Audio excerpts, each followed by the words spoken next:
Hola a todos, mi nombre es Aldo Horta Estrada y soy estudiante de TCU, Mecatrónica, área de automatización de la Universidad Tecnológica de Puebla, en el cuarto cuatrimestre, Grupo G. Y bueno, para este video hoy analizaremos un circuito eléctrico mediante el método de transformación de fuentes para la materia de análisis de circuitos eléctricos. Bueno, y tal y como se puede visualizar en pantalla, nos encontramos en un circuito con dos fuentes, una fuente de corriente de 3 amperes y una fuente de voltaje de 9 volts. De igual manera tendremos tres resistencias, una de 7, una de 4 y una de 5 ohms. Pero bueno, ¿qué es lo que nos dice este método? Tal y como ya han podido predeterminar de sus nombres, simplemente es la transformación, el cambio o la sustitución de una de estas dos fuentes. Bueno, esto sería en el caso de este circuito, ya que existen circuitos con muchas más fuentes y de igual manera serían muchas más transformaciones. Aquí lo importante sería el analizar eh, cuál sería la mejor opción, cuál sería la forma de facilitar un poco más los cálculos y de igual manera el tomar en cuenta lo que nos están pidiendo. En este caso nos están pidiendo una corriente, la corriente que pasa por la resistencia de 5 ohms. También lo que nos dice este método es que al momento de querer transformar una fuente de corriente, la resistencia que tiene conectada directamente, en este caso es la de 5 ohms, esta pasaría en serie y de igual manera esta resistencia multiplicaría esta corriente para poder formar la fuente de voltaje que queremos ubicar aquí. Contrariamente, al momento de querer transformar una fuente de voltaje corriente, la resistencia que tiene conectada directamente pasaría en paralelo y esta resistencia dividiría el voltaje para poder formar la fuente de corriente.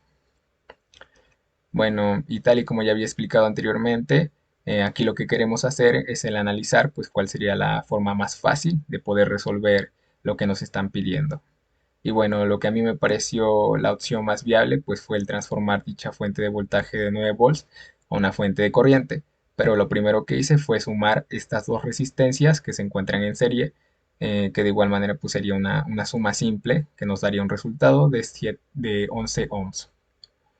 Bueno, aquí ya tengo los cálculos donde ubico la ley de Ohm, ya que pues al querer transformar dichas fuentes, pues prácticamente estarías aplicando la ley de Ohm. Lo que nos dice que la corriente es igual al voltaje sobre la resistencia.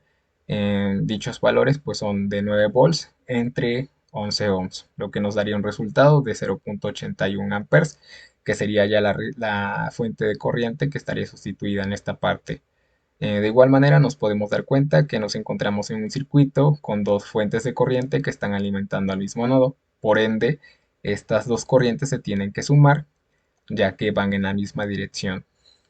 Y bueno, ya en esta imagen podemos darnos cuenta que tenemos ya la suma de estas dos corrientes y nos quedaría una sola fuente de corriente de 3.81 amperes aliada con dos resistencias que están en paralelo. Desde aquí ya nos podemos dar cuenta que podemos ocupar pues la fórmula del divisor de corriente para poder encontrar la corriente específica que tenemos en esta resistencia, que es prácticamente lo que nos importa en este momento. Y bueno, ya aquí en la fórmula del divisor de corriente, esta nos dice que la corriente en la resistencia a analizar va a ser igual a la corriente total por la resistencia contraria entre la suma de las dos resistencias. Dichos valores sustituidos serían 3.81 amperes por 11 ohms entre la suma de 5 ohms más 11 ohms, lo que nos daría un resultado de 2.619 amperes. Y bueno, dado aquí, como ya tenemos señalado que nos dice resultado, esta ya sería la corriente que queremos buscar. Sería la corriente que pasaría en este caso por la resistencia de 5 ohms. Y de igual manera en una simulación podremos darnos cuenta que efectivamente es la corriente que nosotros hemos encontrado.